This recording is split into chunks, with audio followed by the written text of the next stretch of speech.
दोस्तों कैसे आप सभी लोग। आशा करते हैं आप सब बहुत अच्छे होंगे और आप सबकी तैयारी भी अच्छी चल रही होगी। आज हम एनटीपीसी का रियल क्वेश्चन पेपर जो पिछले बार पूछा गया था उसका ही रियल क्वेश्चन पेपर हम करवा रहे हैं और 1 से 48 तक के पार्ट ऑलरेडी हम करवा चुके हैं। नहीं देखा तो प्लेलिस्ट में आप चले जाइएगा, अलग से प्लेलिस्ट आपको मिल जाएगी एनटीपीसी के नाम से। तो 49 नंबर आज क्वेश्चन पेपर करेंगे साथ, क्योंकि हम क्या है कि इसमें से सारे के सारे पार्ट्स करेंगे, चाहे GS GK science reasoning math सारे के सारे करेंगे। तो इससे आपका पूरा का पूरा पेपर के साथ साथ पूरा पूरा सब्जेक्ट जो है आपके वो सारे के सारे तैयार होते जाएंगे। तो ये काफ़ी हेल्पफुल होने वाली है वीडियो आपको। चैनल पे अब तक नए और सब्सक्राइब नहीं किया है दोस्तों तो रेलवे की बेहतर तैयारी के लिए इस चैनल को सब्सक्राइब कर लीजिए, क्योंकि railway group D, LP technician, NTPC सभी के प्रीवियस ईयर आपको यहाँ पर देखने को मिलेंगे। देखिए आज का पहला क्वेश्चन है, इससे पहले हम 30 तक करवा ही चुके थे। निम्नलिखित में से किस संगीतकार को 2008 में best contemporary world music album यानी कि ग्लोबल ड्रम प्रोजेक्ट पुरस्कार से सम्मानित करा गया था? तो वो जाकिर हुसैन है। कब पूछा गया था? 2008 में।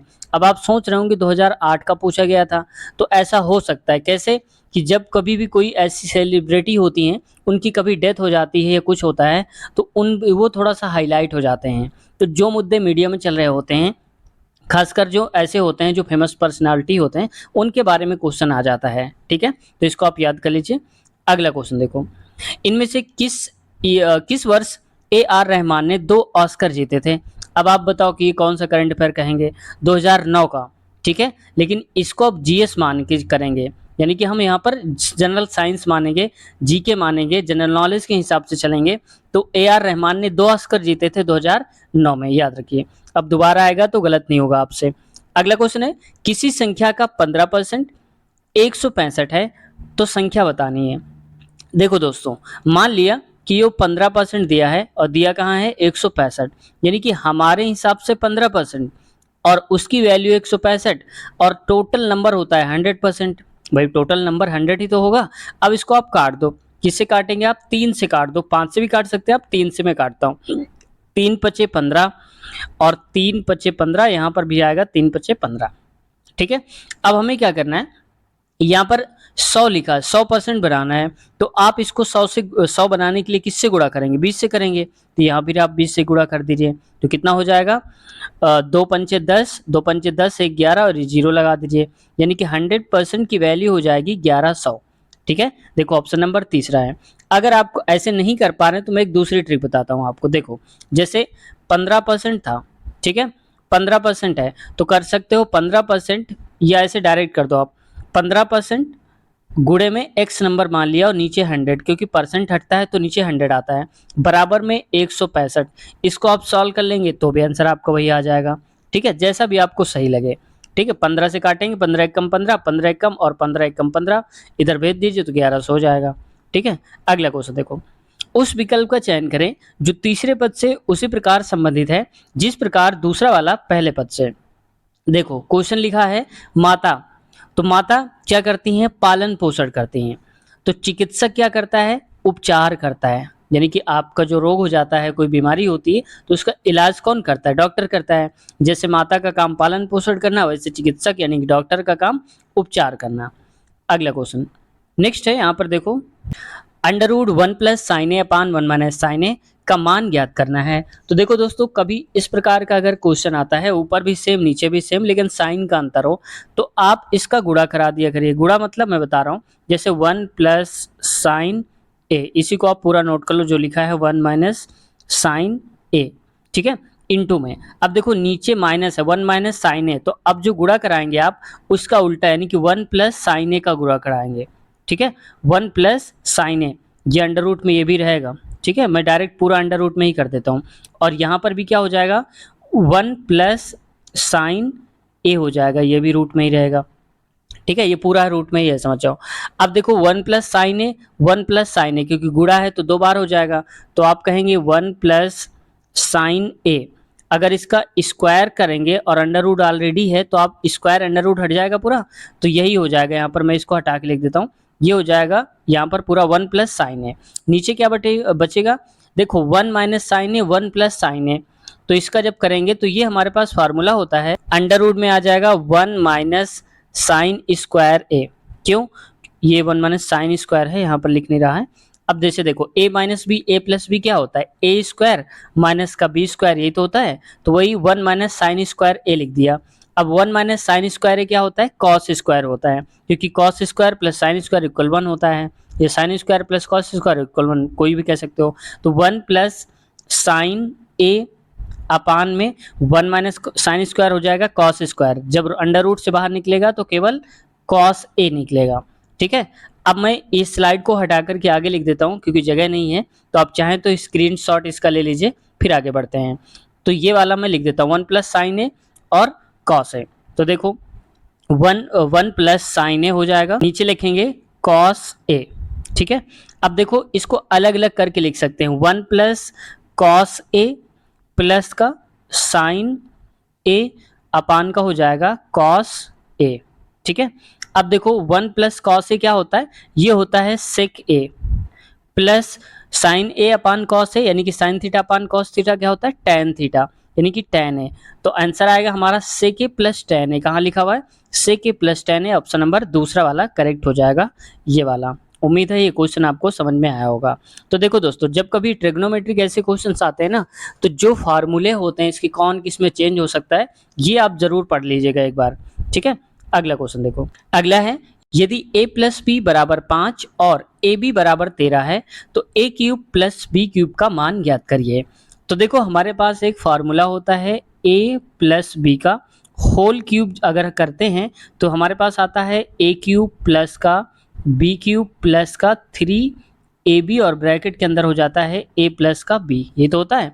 अब देखो a प्लस बी की वैल्यू दिया है 5 दिया है, तो 5 का क्यूब करेंगे तो यहाँ पर मैं लिख देता हूँ 5 का क्यूब बराबर, अब यही तो हमें निकालना है a cube plus B cube, यानी कि ये बचा रहेगा वैसे ही a क्यूब प्लस का बी क्यूब प्लस 3, और आप देखो ए बी, ये है ना ए बी की जगह पर क्या दिया गया 13, तो हम लिखेंगे 13 इंटू में a प्लस बी की जगह में क्या है 5 है, तो यहाँ पर आप लिख दीजिए 5। ठीक है, ये हो जाएगा 5 25 पंचे 125 बराबर a क्यूब प्लस का b क्यूब और प्लस आएगा, ये कितना हो जाएगा 13 3 39 और गुणे में 5 195 हो जाएगा। ये समझ गए आप। अब इसको आप इधर ले आइए उठा के, या मैं इसको इधर कर देता हूँ, इसका वहाँ कर देता हूँ, तो ये हो जाएगा a क्यूब प्लस का b क्यूब बराबर में आ जाएगा यहाँ पर 125 माइनस में 195। ठीक है, अब देखो ये संख्या छोटी है और ये बड़ी है, तो माइनस में आंसर आएगा, ये तो पता है हमको। अब यहाँ से देखो माइनस में ऑप्शन में केवल एक ही दिया है, तो बस यहीं से टिक करके हम आगे बढ़ जाएंगे, हम सॉल्व नहीं करेंगे। ठीक है, लेकिन मैं आपको समझा रहा हूँ इसलिए मैं पूरा आंसर बताऊंगा आपको।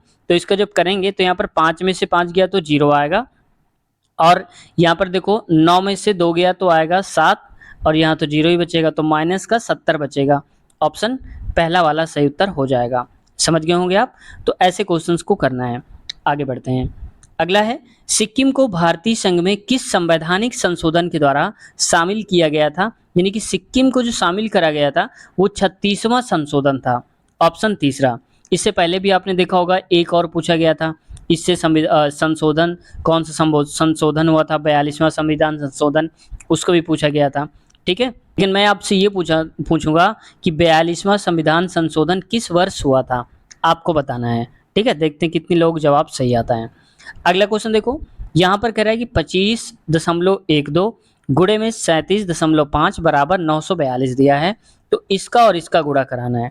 देखो अब इसमें क्या करना है, हमें सिर्फ पॉइंट का खेल करना है, पॉइंट में ही सब कुछ हो रहा है, क्योंकि डिजिट 12 25 और 12 25 यहाँ भी है, 37 375 375 यहाँ भी है, बस पॉइंट का खेल हो रहा है केवल। तो ये तो हमें फिक्स है, देखो कि पॉइंट जो लगा है, तो यहाँ पर देखो ध्यान देने वाली बात क्या है कि यहाँ पर देखो पॉइंट लगा है, पॉइंट लगा है, यहाँ पर पॉइंट आंसर नहीं आया, तो इसका मतलब कि हमारा जो आंसर आएगा वो 942 आएगा, लेकिन पॉइंट का आप खेल करना है। तो देखो पॉइंट के बाद 5 लिखा है यानी कि एक डिजिट, यहाँ 1 2 यानी कि 3 डिजिट, तो पॉइंट के बाद 3 डिजिट लिखी हैं दाहिने साइड पे। ठीक है, अब यहाँ पर देखो जीरो कितने हैं, ये 2 जीरो हैं यहाँ पर लिखे हुए हैं, टोटल यहाँ पर पॉइंट के बाद कितने डिजिट हैं, तो पॉइंट के बाद 5 डिजिट हैं। अब देखो 3 डिजिट छोड़ देना है, पॉइंट लगाना ही नहीं है, तो इसमें से 3 डिजिट आप हटाएंगे, देखो 2 डिजिट के बाद पॉइंट लगेगा, तो 2 4 यानी कि यहाँ पर पॉइंट आ जाएगा। ये देखते हैं, ठीक है, ये क्वेश्चन बस थोड़ा सा कंफ्यूजिंग होते हैं, कैलकुलेशन करना भी नहीं है इसमें, बस पॉइंट का खेल है। ठीक है, अगर आपको नहीं आ रहा तो आप पॉइंट हटा के नीचे 0 0 बढ़ा के कर लिया करिए, वैसे भी आप कर सकते हैं। ठीक है, अगला क्वेश्चन देखो। नेक्स्ट है, एक वस्तु को 200 रुपए में खरीद कर 350 में बेचा जाता है, तो इससे होने वाला लाभ प्रतिशत क्या है? तो देखो, खरीदा हमने कितने का है, ये खरीदा है हमने 200 रुपए का, बेचा यानी कि सेलिंग प्राइस कितना है, ये है 350 रुपए। आप बताओ कि आपकी जेब से 200 रुपए लग रहे हैं जब कोई चीज़ खरीदें, और बेचने के बाद 350 रुपए जेब में आ गए, तो एक्स्ट्रा कितना आ गए, 150 आ गए। अब 150 आ गए और शुरू में कितने पैसे लगाए थे, 200, तो आप लिखेंगे 200 और परसेंटेज निकाल रहे हैं इसलिए यहाँ पर 100 आ जाएगा। 2 जीरो से 2 जीरो काट दो तो 150 बटे में 2 आएगा, और इसका आधा 150 का होता है 75%। तो सही उत्तर क्या हो जाएगा, 75%, ऑप्शन दूसरा वाला। आगे बढ़ते हैं, देखो नेक्स्ट क्वेश्चन क्या है। ये भी करंट अफेयर का क्वेश्चन है, लेकिन इसको एक बार देख लेते हैं। अक्टूबर 2020 तक प्राप्त जानकारी के अनुसार इंस्टाग्राम के प्रमुख के पद पर पदासीन उस व्यक्ति का नाम बताइए जो इंजीनियरिंग, उत्पाद एवं संचालन सहित व्यापारिक कार्यों की देखरेख करते हैं। तो ये एडम मोसेरी। लेकिन अब यहाँ ये क्वेश्चन को बताने का उद्देश्य मेरा ये था कि अब यहाँ पर प्रमुख पूछ लिए जाते हैं, यानी कि सीईओ पूछ लिए जाते हैं।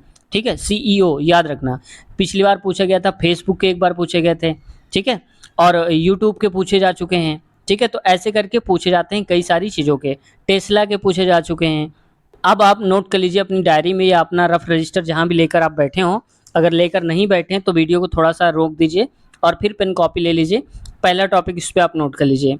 कौन सा नोट करेंगे, यहाँ पर कि सीईओ आपको पढ़ना है, कौन सी कंपनी के कौन से सीईओ हैं।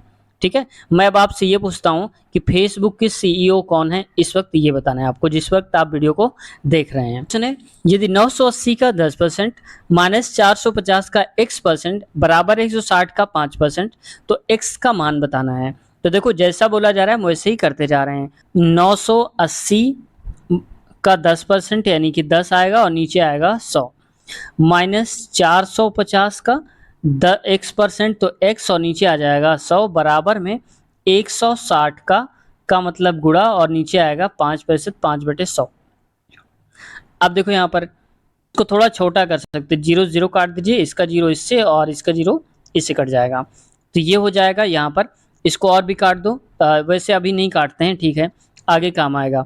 980 बटे में 10 आएगा, माइनस का 45 x है बटे में 10 बराबर में ये आएगा 16 पंचे 80 और बटे में 10 आएगा।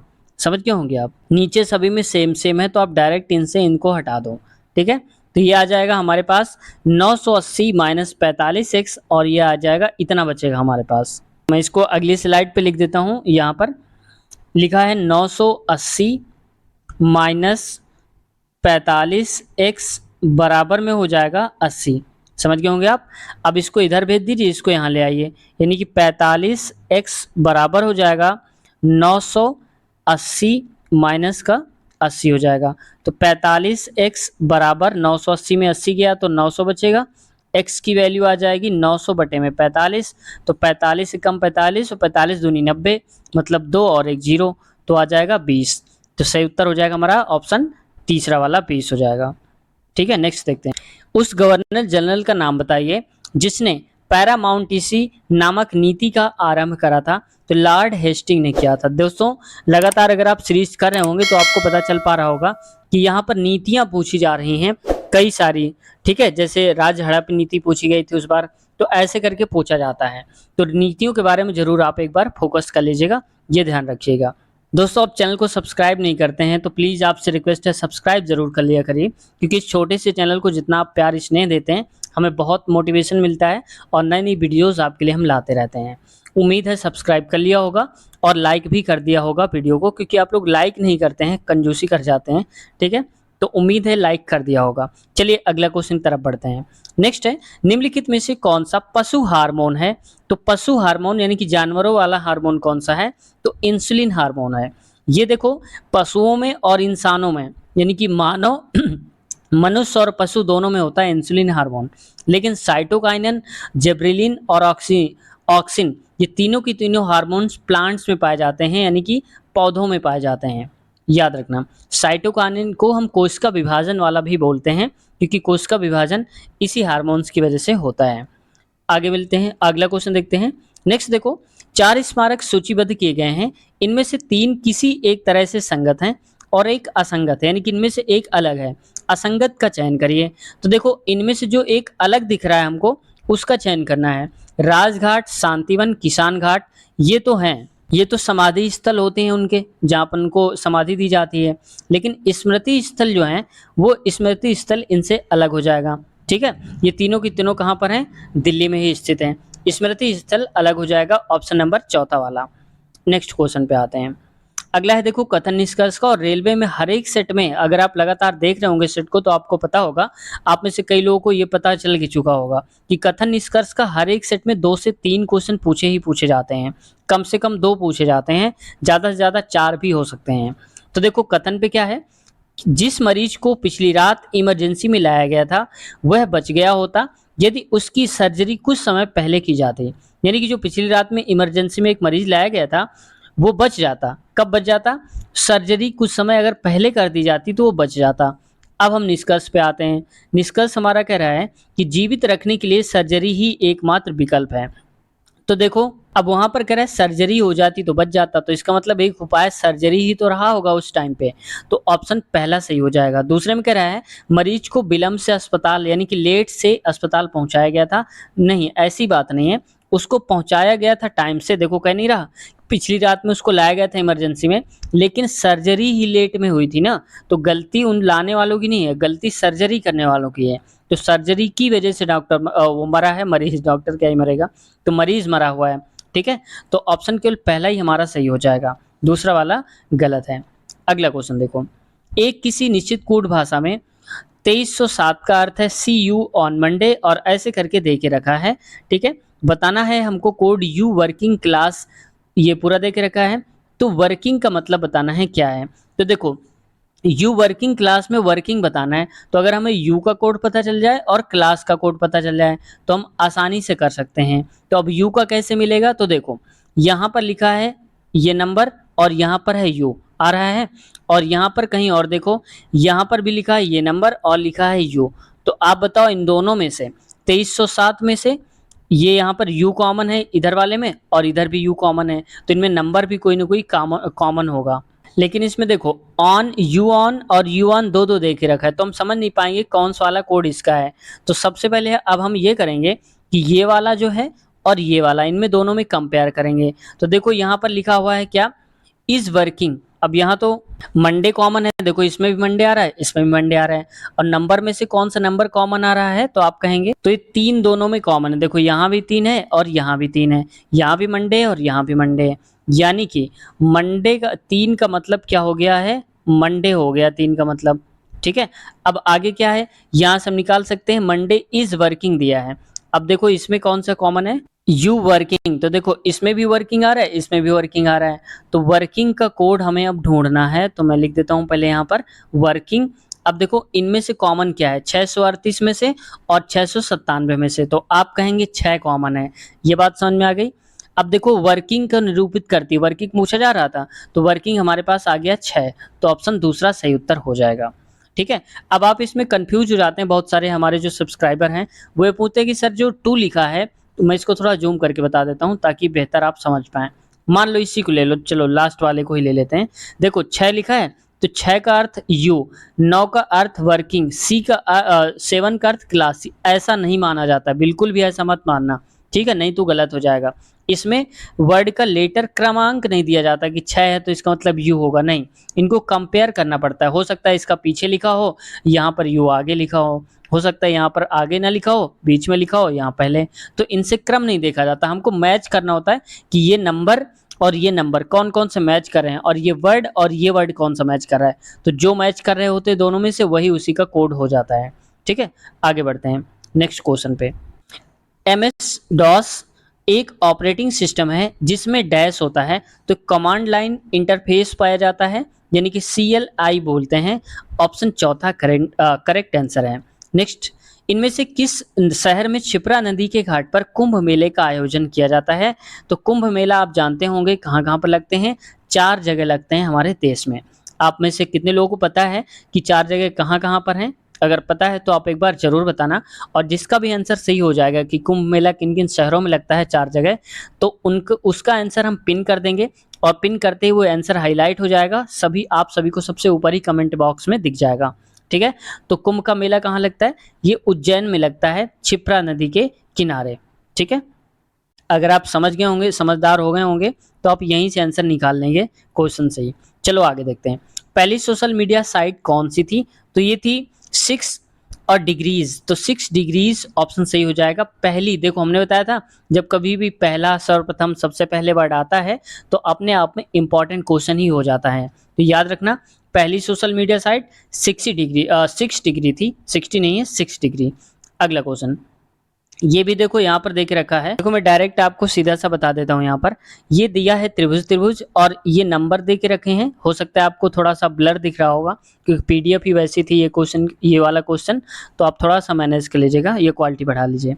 तो देखो, एक को 1 लिखा गया है, फिर यहाँ पर 1 लिखा गया है। कैसे आया होगा कि 1 का स्क्वायर किया होगा तो 1 आएगा, और फिर इसके बाद 1 का क्यूब करा तो फिर वही आया।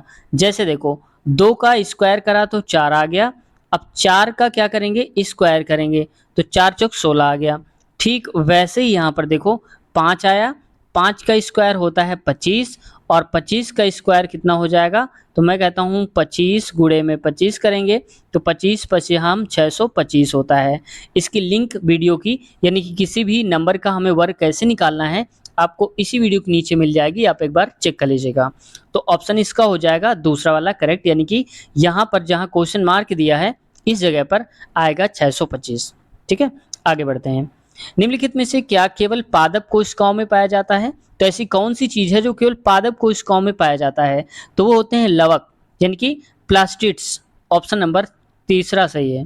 विज्ञान एवं प्रौद्योगिकी विभाग द्वारा शुरू की गई उस योजना का नाम बताएं जो विज्ञान और इंजीनियरिंग के प्रमुख क्षेत्रों में मूलभूत या अनुप्रयुक्त विज्ञान के क्षेत्र में शोध कार्य में रत महिला वैज्ञानिकों एवं तकनीकविदों को एक मंच प्रदान करती है। देखो इस क्वेश्चन को कितना बड़ा बना दिया गया है, यानी कि कहना चाहता है इस क्वेश्चन में, यानी कि शोध करने वाले जो वैज्ञानिक हैं एवं तकनीक वाले जो लोग हैं उनको एक ही जगह पर वहां काम करना होता है, ऐसा बनाया गया है। तो ये क्या है? वुमेन साइंटिस्ट स्कीम, महिलाओं के तौर पर। ठीक है, तो ऑप्शन तीसरा सही उत्तर हो जाएगा। हालांकि ये क्वेश्चन शायद ये पूछा जाए, चांसेस इसके बहुत कम है, लेकिन 0 चांसेस नहीं है, चांसेस बहुत कम है, 90% है कि शायद ही ना पूछा जाए। अगला देखो क्वेश्चन है, यहाँ पर दिया है, ये दिया है यदि a cot थीटा बराबर b है तो b cos theta minus a sin theta upon b cos theta plus a sin theta का मान ज्ञात करना है। ठीक है, तो अब इसको हम थोड़ी देर के लिए यहाँ रहने देते हैं जो लिखा है। अब हम आते हैं इसमें इक्वेशन में।